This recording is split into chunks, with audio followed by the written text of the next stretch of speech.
Ce qui m'inquiète beaucoup, c'est qu'à un moment, ça dégénère. Vous savez, c'est clair, on a vu que des situations plus ou moins pacifiques, etc., peuvent dégénérer par des gens excédés, par des gens au bout du rouleau, et par l'intrusion de forces extérieures que je ferai tout pour éviter, mais qui peuvent arriver à tout moment, parce que je n'ai pas le contrôle de tous les points d'accès, surtout dans cette tour absolument incroyable de 22 étages. Ma sensibilité, mon engagement, c'est de ne pas faire appel à la police. Et je souhaite de tout mon cœur de ne pas devoir le faire. Mais je le dis à toutes celles et ceux qui m'écouteront, familles, citoyens, que si la sécurité est en jeu, si l'intégrité, non pas des locaux, des lieux, mais l'intégrité des personnes est en jeu, il sera de mon devoir absolu de faire appel aux forces de l'ordre.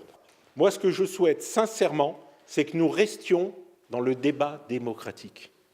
Chacun doit pouvoir exprimer ses sensibilités, les pour, les contre, même ceux qui sont virulents, mais pas au détriment de celles et ceux qui ont besoin de leur année universitaire. Je demande aux autorités de prendre la mesure de ces responsabilités. Les autorités sont responsables, et quand je dis les autorités, ce n'est pas simplement la ministre de l'Enseignement supérieur et de la Recherche qui se bat et qui sait ce qu'est le monde universitaire, parce qu'elle est elle-même une enseignante universitaire, ancienne présidente d'université, mais c'est du côté de Bercy que je me tourne, et du côté du Premier ministre, voire du Président de la République, en faisant un appel à une prise en compte de la précarité dans laquelle se trouvent de nombreuses universités.